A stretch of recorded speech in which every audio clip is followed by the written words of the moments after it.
잔소리라는 것은 부모 편에서 볼 때는 참 자녀를 향한 사랑의 가르침이고 귀한 교훈입니다. 해야 되고 또 해야 되는 말입니다. 근데 반대로 자녀의 입장에서 보면 그거 다 알고 있고 별로 도움도 되지 않는데 계속해서 반복되는 지겨운 소리가 바로 잔소리입니다. 근데 알고 보면 그 잔소리는 부모님의 경험과 사랑과 교훈이 있는 정말로 귀한 가르침이 분명합니다. 다만 자녀가 철이 없거나 교만해서 듣기 싫어할 뿐입니다. 그런 면에서 볼 때 가장 잔소리가 많이 들어간 책이 바로 성경책입니다. 했던 얘기 또 하고 또 하고, 다 아는 얘기 반복하고 또 반복하고, 사람만 바뀌고 똑같습니다. 말하는 사람, 듣는 사람만 바뀌지 다 똑같은 내용입니다. 잔소리 같습니다. 그런데 성경 말씀은 진리입니다. 다만 듣는 사람이, 보는 사람이 죄인이고 교만해서 이 얘기를 또 듣기 싫어할 뿐입니다. 오늘도 바울은 빌립보 교인들에게 또 반복하여 말하고 있습니다. 무슨 전혀 새로운 내용을 말하지 않습니다. 다른 교회들에게 보낸 서신과 동일합니다. 게다가 오늘 본문에서는 아예 작정하고 내가 같은 말을 쓰는 것이다 라고까지 말하고 있습니다. 내가 아까도 말했지만 선생님 말씀 잘 듣고 친구들하고 싸우지 말고 길 건널 때 자조심하고 알겠지? 라고 하는 부모님의 음성과 참 동일합니다. 부모님의 잔소리, 그러나 사실은 사랑의 말씀입니다. 그런 잔소리가 듣고 싶어도 듣지 못하는 분들이 계십니다. 철이 들었거나 부모님이 안 계신 경우입니다. 참 이상하게도 사람들은 정신을 차리면 모든 것이 되돌릴 수 없을 때가 많습니다. 야, 그러지 말아야지, 잘해야지 하는데 그 순간 잘해야 될 대상이 안 계시는 경우가 많습니다. 그래서 후회합니다. 그때 참 잘 들어둘 걸, 그때 그 소리를 마음에 새겨둘 걸, 그때 부모님 사랑한다고 한번 안아줄 걸, 그때 내 아내에게, 그때 내 남편에게 참 좋은 말 잘해줄 걸. 그러나 그렇게 후회한다는 것은 곧 올바른 길로 갈 수 있다는 희망의 순간이기도 한 것입니다. 하나님께서는 가장 적절한 시간에 가장 적절한 방법으로 당신의 택하신 저와 여러분들을 변화시켜 주십니다. 하나님은 단순히 잔소리하는 분이 아니십니다. 실제로 모든 것을 주관하시고 말씀하셔서 기획시키시고 변화시켜 주시는 것입니다. 어떤 무능한 감독처럼 선수에게 모든 것 맡겨두고 뒷짐지고 계시는 분이 아니십니다. 가장 정확한 선수를 뽑아서 가장 적합한 훈련을 시키시고 그 시간 가장 컨디션 최고의 선수들을 출전시키고 가장 좋은 전술을 통해서 반드시 그 게임에서 승리를 이끌어내시는 분이 하나님이십니다. 그리고 그 모든 결과에 선수 탓하지 아니하고 책임을 스스로 감당하시는 분이 하나님이십니다. 우리는 이것을 하나님의 의라고 하는 것입니다. 사도 바울은 이러한 하나님의 의에 의하여 선택받았고 변화되었고 사용되었습니다. 그 결과 바울이 가는 곳마다 수많은 영의 전투에서 승리를 거두는 그런 대표 선수가 된 것입니다. 오늘 본문을 통해서 우리는 이러한 하나님께로부터 난 의가 어떻게 사람을 변화시키는지를 함께 상고함으로써 우리도, 저와 여러분도 그 하나님의 의를 인하여 변화받고 쓰임받는, 우리도 필드에서 좀 뛸 수 있는 그런 하나님의 대표 선수들이 되시기를 바랍니다. 우리 본문 1절에 보시면 이렇게 나와 있습니다. 한번 같이 읽어보겠습니다. 끝으로 나의 형제들아, 주 안에서 기뻐하라. 너희에게 같은 말을 쓰는 것이 내게는 수고로움이 없고 너희에게는 안전하니라. 아멘. 지금 사도는 주 안에서 기뻐하는 법을 알려주기 위해서 오늘 이 서신을 기록했습니다. 어떤 어려운 상황과 시험을 만나도 그리스도인들은 낙심하거나 슬퍼할 필요가 없음을 알려주고 있습니다. 왜냐하면 이것이 하나님의 크신 섭리 가운데 준비되고 계획된 과정 가운데 있다는 사실을 저와 여러분이 알고 있기 때문인 것입니다. 그러므로 주 안에서 기뻐해야 되는 것입니다. 항상 기뻐해야 되는 것입니다. 자신을 향한 하나님의 놀라운 계획을 알면 실망하지 않습니다. 인내하게 됩니다. 기뻐하게 됩니다. 저와 여러분들을 경기에 출전시키기 위해서 가장 부족한 체력을 보완하기 위해서 달리기를 매일 1시간 하라고 하는 것과 그저 나를 괴롭게 하기 위해서 1시간 달리기 하라고 하는 것은 분명히 다릅니다. 우리가 그 사실을 알게 되면 기쁘고, 야, 감독이 나를 생각하는구나, 이제 내가 이것만 견뎌내면 출전하여서 승리의 기쁨을 맛볼 수 있구나 하는 것으로 즐거워지고 기뻐하고 감당하고 참게 되지만, 그냥 나를 미워하고 체벌한다고 느끼면 괴롭습니다. 힘듭니다. 사랑의 매가 아니라 이것은 체벌이고 다 포기하고 싶은 것입니다. 그래서 바울은 오늘 빌립보 교인들에게 또다시 반복하여 설명하고 있는 것입니다. 지금 너희들이 당하고 있는 이 어려운 상황은 사실 어려운 것이 아니고 너희를 꼭 필요하게 만드는 하나님의 섭니다. 하나님의 은혜 가운데 있는 것이다. 그러니 너희들은 잘 견디고 끝까지 인내함으로써 기뻐하는 그런 성숙한 성도들이 되기를 바란다 라고 알려주시고, 그것을 견디는 방법에 대해서 말씀해 주고 계시는 것입니다. 그것이 2절입니다. 개들을 삼가고 행악하는 자들을 삼가고 몸을 상해하는 일을 삼가라고 했습니다. 아주 급히 경고하며 반복해서 알려주고 계십니다. 개들을 삼가고 행악하는 자들을 삼가고 몸을 상해하는 일을 하지 말라라고 거듭하여 경고하고 있습니다. 원래 바울은 이러한 표현을 하시는 분이 아닙니다. 아주 부드럽고 정중하게 말하는 사람이었습니다. 그런데 아주 여기서는 격한 표현들을 사용하고 있습니다. 다른 사람들을 쉽게 매도하지 않습니다. 그런데도 여기는 아주 과격하게 표현하고 단정적으로 저 사람들을 정죄하여서 배제하고 피하라고 얘기하고 있습니다. 그만큼 위험하기 때문입니다. 여러분, 아이들과 함께 걸어갈 때 그 숲에서 뱀이 나타나거나 위험한 구덩이가 있으면 여러분 부드럽게 말하고, 저것이 완벽하게 문학적으로 또는 이 학문적으로 뱀이라는 것이 확실히 되고 독이 있을 때까지 한번 가까이 가보자라고 하는 사람은 없을 것입니다. 아이를 향해 소리를 치거나 붙잡아서 피하게 합니다. 증명은 그 이후에 하는 것입니다. 물리거나 빠지기 전에 내 사랑하는 아이를 보호해야 되기 때문입니다. 지금 사도 바울이 단호하고 분명하게 또 반복하여 말하는 것은 너무나도 빌립보 교인들을 사랑하기 때문입니다. 그 당시에 거짓 선생들은 이 교인들을 개처럼 물어뜯었습니다. 개가 먹을 것을 찾듯이 집요하고 치사하게 더러운 행동들을 서슴지 않고 하면서 교인들을 갉아먹었습니다. 뜯어먹었습니다. 그래서 저들을 삼가고 좀 삼가라고 분명하게 경고를 반복하는 것입니다. 저라도 그러겠습니다. 우리 교인들을 괴롭히는 자, 우리 교인들에게 나쁜 짓을 하는 자는 저 같아도 제가 제일 먼저 나가가지고 말리고 싸울 것입니다. 이것이 빌립보 교인들로 하여금 주 안에서 기뻐하는 구체적인 방법입니다. 피해야 됩니다. 그런 개들을, 그런 행악하는 자들을, 자신의 몸을 상해하는 일을 하라고 하는 자들을 피해야 되는 것입니다. 3절 말씀, 하나님의 성령으로 봉사하며 그리스도 예수로 자랑하고 육체를 신뢰하지 아니하는 우리가 곧 할례파라고 했습니다. 하나님의 성령으로 봉사한다는 말은 신령과 진정으로 예배한다는 것입니다. 신자의 기쁨은 바로 진정한 예배에 있습니다. 오늘 저와 여러분의 예배의 기쁨이 없으면 진정한 신자라고 할 수 없는 것입니다. 진정한 예배가 무엇입니까? 무슨 어떤 장엄한 예식, 경건한 장소, 참 놀랍고 놀라운 설교, 정확한 화음으로 된 찬양, 엄청난 헌금, 이것이 진정한 예배입니까? 아닙니다. 만약에 그것이 진정한 예배에 도움이 된다고 한다면 우리는 저 이단 로마 카톨릭을 따라갈 수가 없습니다. 진정한 예배는 하나님의 성령으로 드리는 예배입니다. 바울이 이것을 말하고 있는 것입니다. 그러므로 성도는 의무감이 아닌 하나님을 향한 열정으로 예배해야 되는 것입니다. 다른 사람의 눈 때문에 예배에 나오고 가족의 성화에 못 이겨 예배 나오는 사람, 그런 것은 열심으로 드리는 예배가 아니라 헛된 것입니다. 하나님의 성령으로 드리는 예배는 내 안에, 내 속에서 예배하기 위하여 불 일듯이 일어나는 뜨거운 열정으로 하나님을 향하여 터져나오는 마음으로 드리는 예배가 하나님의 성령으로 드리는 예배입니다. 그러므로 내키지 않지만 다른 이유 때문에 억지로 드리는 예배는 하나님의 성령으로 드리는 예배가 아닙니다. 그러니 예배 순서가 마음에 안 듭니다. 찬양대의 찬양이 거슬립니다. 사람은 많이 들어왔는데 화음은 제대로 안 되고 뭐 저래. 다른 사람의 움직임과 다른 사람의 존재가 거슬리는 것입니다. 왜 예배 시간에 자꾸 움직이고 왜 예배 시간에 나를 방해하는 것일까?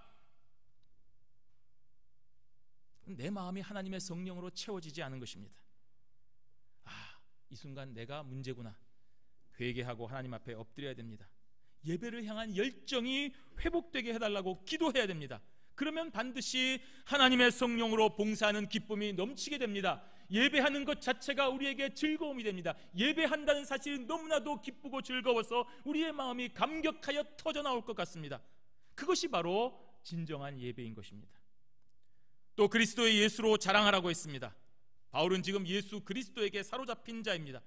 바울만큼 그리스도에게 사로잡힌 자가 없습니다. 좀 더 정확하게 말씀드리면 바울은 예수에게 중독된 자입니다. 알코올 중독, 도박 중독, 마약 중독, 게임 중독, 사회 문제입니다. 가정의 문제입니다. 그거는 자신을 파괴하는 것으로 끝나지 않고 주변 사람들도 파괴하면서 해를 끼치기 때문에 이러한 중독은 대단히 나쁜 것입니다. 그런데 만약에 그런 중독을 해서 자기가 건강에 문제가 없어지고 주변 사람들에게도 문제를 일으키지 않는다고 한다면 그걸 굳이 막을 필요는 없습니다. 스스로가 행복하다면 권장할 일입니다. 바울은 예수 그리스도에게 중독된 사람입니다. 건강에 문제 있습니까? 없습니다. 주변 사람의 문제가 됩니까? 없습니다. 대단히 권장할 일입니다. 그래서 바울은 자신뿐 아니라 다른 사람들도 자기와 같이 예수 그리스도에게로 중독되기를 바라는 것입니다. 권하는 것입니다. 그 중독의 증상이 무엇입니까? 자랑입니다. 기뻐하는 것입니다. 계속해서 반복하는 것입니다. 하고 싶어서 견딜 수가 없는 것입니다. 자랑하고 싶어서 견딜 수가 없는 것입니다. 너무나도 기쁘기 때문에 터져나오는 감격으로 예수 그리스도를 소리쳐 외칠 수밖에 없는 것입니다. 그것이 바로 그리스도 예수로 자랑하는 것입니다. 과연 지금 저와 여러분들은 이 바울처럼 중독되어서 예수 그리스도를 소리쳐 외치고 있으십니까? 무슨 일에든지 예수 그리스도를 고백하며 그분의 가르침을 따라 살겠다고 다짐하십니까? 만나는 사람마다 나처럼 예수님에게 한번 중독돼 봤으면 좋겠다. 예수가 어떤 분인지 아느냐? 그 예수님이 나를 어떻게 변화시켰는지, 그 예수를 만나면 네가 어떠한 삶을 살게 되는지 너 한번 들어볼래? 라고 말하고 계십니까? 그러면 여러분들은 그리스도 예수로 자랑하는 중독자입니다. 이러한 자들은 진정으로 행복하기 때문에 주 안에서 기뻐합니다. 벗어나지 못합니다. 주 예수 그리스도로 인한 기쁨이 자신의 온 삶을 지배하기 때문입니다. 그러므로 이러한 예수 그리스도에 중독된 자들은 절대로 자신의 육체를 신뢰하지 않습니다. 그리스도가 자기를 온전히 지배하고 있음을 고백하기 때문입니다. 그렇기 때문에 두려운 것입니다. 그리스도가 떠나면, 그리스도가 나를 주장하지 아니하면 나의 육체는 또다시 예전의 죄를 반복하며 개들과 행악하는 자들과 몸을 상해하는 이들을 반복하여 할 것이기 때문에, 저들에게 물어뜯길 것을 알기 때문에 절대로 예수 그리스도에서 벗어나지 않는 것입니다. 주님 나를 붙잡아 주십시오. 주님 저를 떠나지 마시옵소서. 주님 저와 함께 해주시옵소서 라고 계속하여 기도하는 것입니다. 이렇게 하나님의 성령으로 예배하며 자신의 육체를 신뢰하지 않고 오직 예수 그리스도만 자랑하는 자가 진짜 할례파인 것입니다. 육체를 상해했다고 할례파가 아니라 이러한 열정과 예수에게 사로잡혀 자신을 부정하고 오직 그리스도 예수만 높이는 자가 진짜 할례파인 것입니다. 이렇게까지 얘기해도 어떤 사람들은 또 이렇게 얘기합니다. 그래도 학벌이 있으면 좋지. 그래도 돈이 많으면 좀 좋지 않을까? 그래도 명예가 있으면 좀 좋지 않을까? 그래도 할례 받는 게 낫지 않을까? 바울이 그래서 그런 사람들에게 또다시 얘기합니다. 4절에서 6절까지의 말씀 우리 한번 같이 읽겠습니다. 그러나 나도 육체를 신뢰할 만하며 만일 누구든지 다른 이가 육체를 신뢰할 것이 있는 줄로 생각하면 나는 더욱 그러하리니 나는 8일 만에 할례를 받고 이스라엘 족속이요 베냐민 지파요 히브리인 중에 히브리인이요 율법으로는 바리새인이요 열심으로는 교회를 박해하고 율법의 의로는 흠이 없는 자라. 아멘. 학계에서 인정받는 공식, 진리, 아주 변함없는 학설이라고 인정받으려고 한다면 어떤 경우든지 다 맞아야 됩니다. 그래서 만일 여러분이 어떤 학설이 틀렸다라고 틀렸다라고 증명하고 싶으시면 딱 한 가지만 하면 됩니다. 그 학설이 주장하는 법칙에 맞지 않는 예를 하나만 들면 됩니다. 그러면 그 학설이 다 거짓이 되는 겁니다. 모든 무거운 것은 땅으로 떨어진다, 진리입니다. 근데 만약에 여러분들이 이것이 거짓인 것을 입증하고 싶으시면은 여러분이 돌을 던졌는데 위로 올라가면 됩니다. 그거 한번 보여주면 만유인력은 다 엉터리가 되는 것입니다. 지금 바울이 그것을 말하고 있는 것입니다. 거짓 선생들, 개들, 행악자들은 뭐라고 얘기하냐면 너희들 진정한 그리스도인이 되려고 하느냐? 할례 받아야 된다. 유대인 전통을 따라야만 된다. 그래야만 진짜 그리스도인이다 라고 주장합니다. 그런데 거기에 가장 적합한 바울이 이것을 부정해버리는 것입니다. 그래? 나는 8일 만에 할례 받았어. 나 이스라엘 족속이야. 베냐민 지파 출신이고 누가 나에게 뭐라고 해도 나는 히브리인 중에 히브리인이야. 내가 히브리인이 아니면 누구도 히브리인일 수 없어. 율법? 바리새인인 나보다 더 율법에 정통한 사람이 있을 것 같아? 열심? 야, 나는 교회를 핍박할 정도로 열심이었어. 그렇기 때문에 율법으로는 흠이 없는 자를 찾으러 간다면 가장 먼저 나를 보아야 돼. 많습니다. 그러므로 거짓 선생들의 입장에서는 바울의 경우를 설명해야 됩니다. 야, 참되고 바른 그리스도인이 너희들 말대로 율법과 할례라고 한다면 저 바울은 정말 참된 그리스도인 아니냐? 근데 아니라는데. 그러므로 그들의 주장이 다 틀린 것이 됩니다. 이거보다 더 확실한 비교가 어디 있습니까? 거짓 선생들의 말에 의하면 바울은 가장 참된 그리스도인이어야 됩니다. 참된 신자여야 됩니다. 그런데 그런 그리스도인의 자격을 갖춘 바울이 아니다, 아니야, 다 틀렸어 하고 자신의 모든 것을 다 버렸습니다. 그 이유가 뭡니까? 자신의 삶이 거짓이었기 때문입니다. 어떻게 거짓인 줄 알았습니까? 진짜를 만났기 때문입니다. 여러분이 가지고 있는 명품백, 저 같은 사람이 볼 때는 진짜인지 가짜인지 모릅니다. 누가 보면 압니까? 진짜 옆에다 갖다 놓으면 됩니다. 진짜랑 가짜랑 비교해보면 딱 나옵니다. 바울은 할례와 율법이 진짜인 줄 알았습니다. 그런데 다메섹 도상에서 예수 그리스도를 만나니 할례와 율법이 가짜라는 것을 알았습니다. 그것이 아니라는 것을 깨닫게 된 것입니다. 그래서 버렸습니다. 가짜가 드러났는데 진짜처럼 여기는 사람은 바보입니다. 가짜는 진짜 앞에 드러나기 때문입니다. 그래서 7절에서 8절 상반절에 보시면 그러나 무엇이든지 내게 유익하던 것을 내가 그리스도를 위하여 다 해로 여길 뿐더러 또한 모든 것을 해로 여김은 내 주 그리스도 예수를 아는 지식이 가장 고상하기 때문이라고 했습니다. 바울은 예수님 만나기 전까지 육체를 신뢰한 사람이었습니다. 할례 받았다는 사실을 자랑스러워했습니다. 율법을 지킨다는 사실, 베냐민 지파 소속이라는 사실, 바리새인으로서 가말리아엘 문화에서 최고의 교육을 받았다는 사실을 자랑스러워했고 유익하게 여겼습니다. 내 학벌, 내 전통, 내 모든 것이 다 하나님의 뜻에 합당하다고 생각했습니다. 그런데 그리스도를 만나는 순간 이 모든 것이 오히려 그리스도를 가로막고 그리스도를 위하여 다 해로운 것임을 알게 되었습니다. 바울이 대단히 뛰어나서 그런 것을 알게 된 것은 아닙니다. 예수님이 바울을 완전히 지배했기 때문인 것입니다. 여러분, 새로운 자동차 구매하면 이전에 보유하던 자동차 액세서리 다 버려야 됩니다. 이전에 있는 오일 필터, 예전에 가지고 있는 좋은 바퀴, 새로운 자동차에 하나도 안 맞습니다. 그거 아깝다고 다 끼워 넣다가는 새 자동차 다 망가집니다. 다 버려야 됩니다. 하물며 예수 그리스도가 나의 온 인생을 차지하고 지배하고 있는데 어떻게 과거의 나를 주장하는 것들을 버리지 않을 수가 있겠습니까? 다 버려야 됩니다. 예수 믿기 이전에 나의 행동들, 나의 습관들, 나의 모든 것들을 다 버려야 됩니다. 예수 그리스도 안에서 그 모든 것들은 다 이제 그리스도를 가로막는 해로운 것들이기 때문입니다. 그거 가지고 있으면 안 되는 것입니다. 바울은 자신의 인생에서 가지고 있던 것들을 다 해로 여겼다고 했습니다. 돈, 명예, 권력 빼고 해로 여긴 거 아닙니다. 돈도 버렸습니다. 명예도 버렸습니다. 권력도 버렸습니다. 그 이유는 바로 내 주 그리스도 예수를 아는 지식이 가장 고상하기 때문이다 라고 했습니다. 사랑하는 주 예수 그리스도를 위하여 모든 것을 버린 것입니다. 이분이 나의 모든 것이 되시기 때문입니다.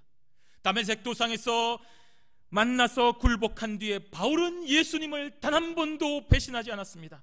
아니, 배신할 수가 없습니다. 그분을 너무나도 사랑하기 때문입니다.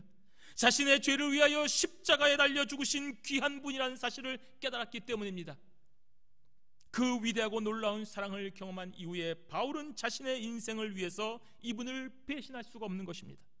그래서 예수 그리스도를 위해서 모든 것을 버렸습니다. 주님, 단 한 번 본 주님을 만나고 싶어서 죽음도 불사한 사람이 바울인 것입니다.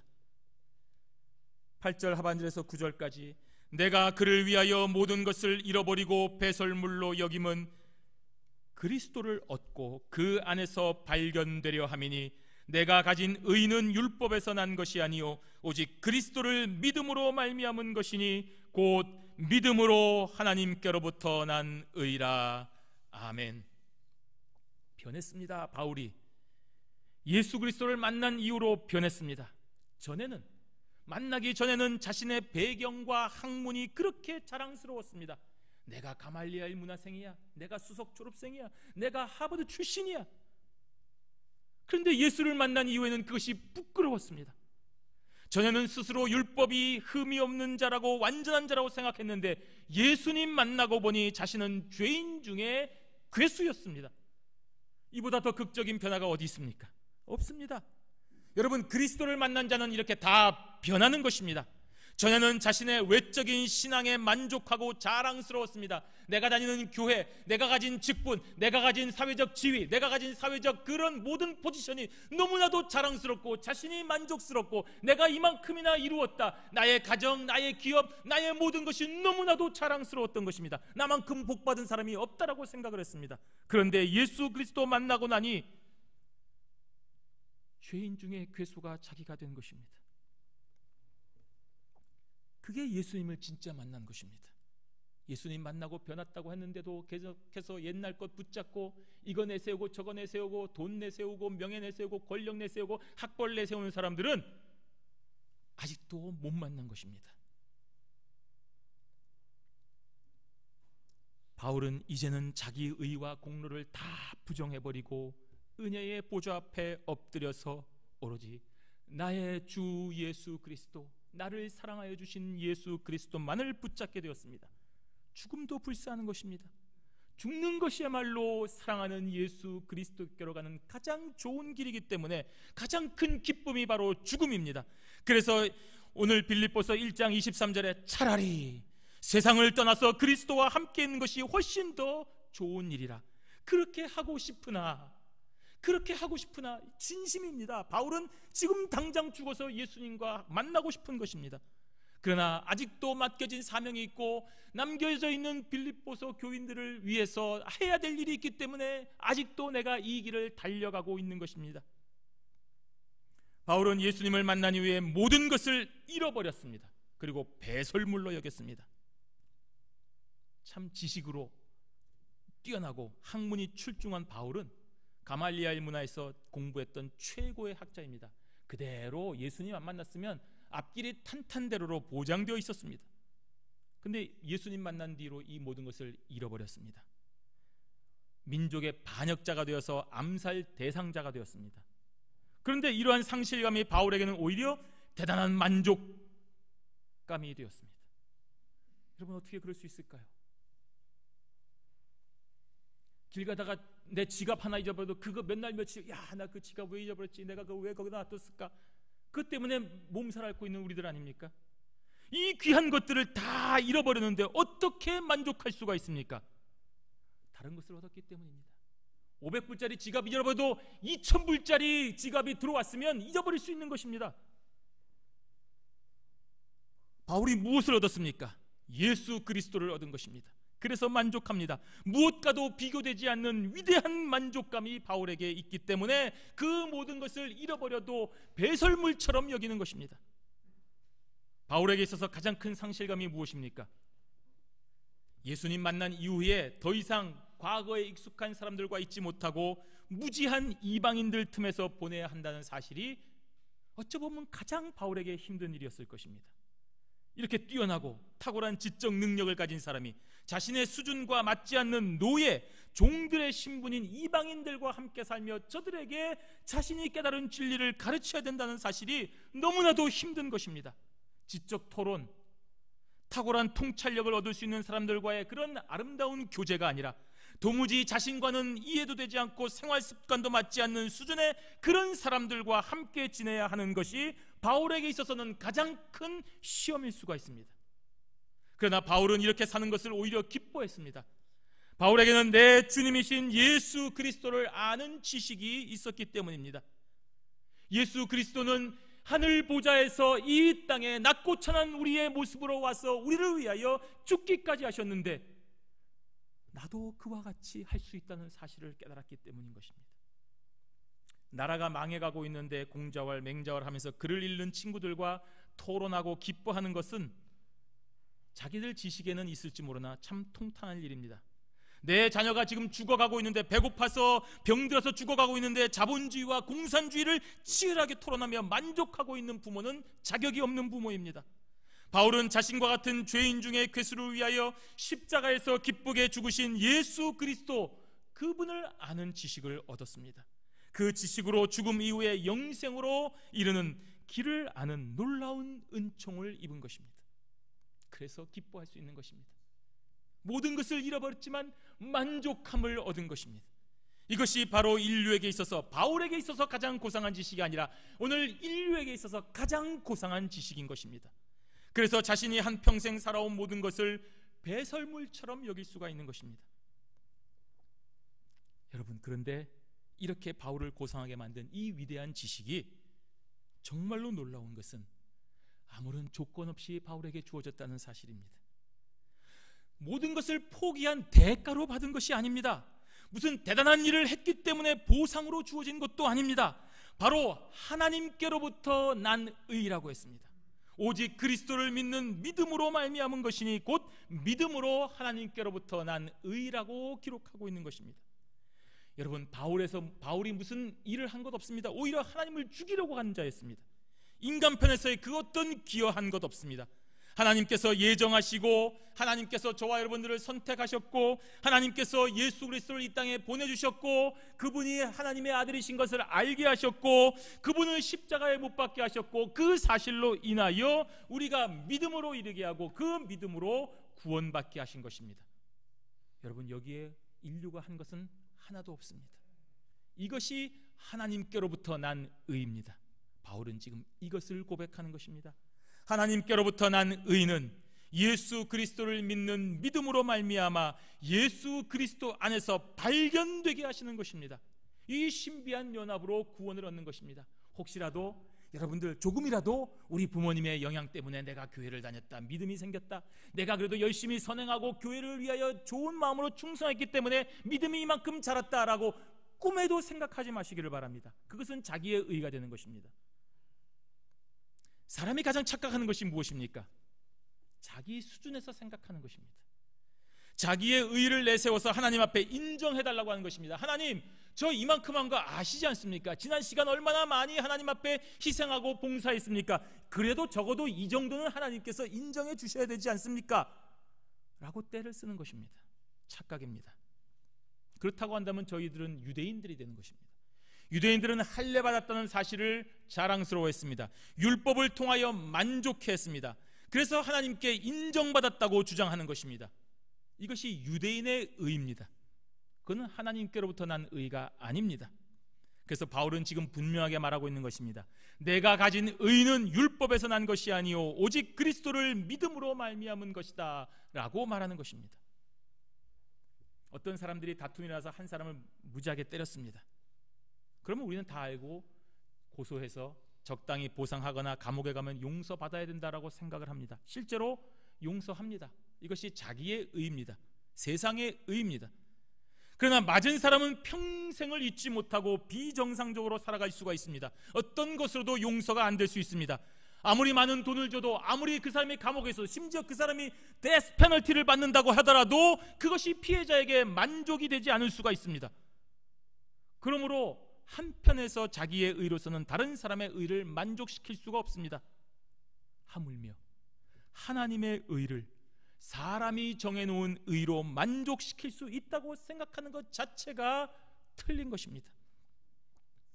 그러면 저와 여러분들이 어떻게 해야, 사람이 어떻게 해야 하나님의 의를 만족시킬 수 있습니까?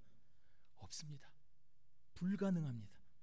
그래서 하나님은 타락하고 무력하고 죄인인 우리에게 거저 주시는 것입니다. 그리스도 예수 안에서 주시는 것입니다. 이 방법 외에는 없습니다. 구원이 꼭 예수 그리스도의 십자가로만 됩니까? 꼭 그렇게 하셔야만 됩니까? 그렇게 하셔야만 됩니다. 그것 외에는 다른 방법이 없기 때문입니다. 그래서 바울은 고린도전서 1장 30절에서 예수는 하나님으로부터 나와서 우리에게 지혜와 의로움과 거룩함과 구원함이 되셨다라고 말하고 있습니다.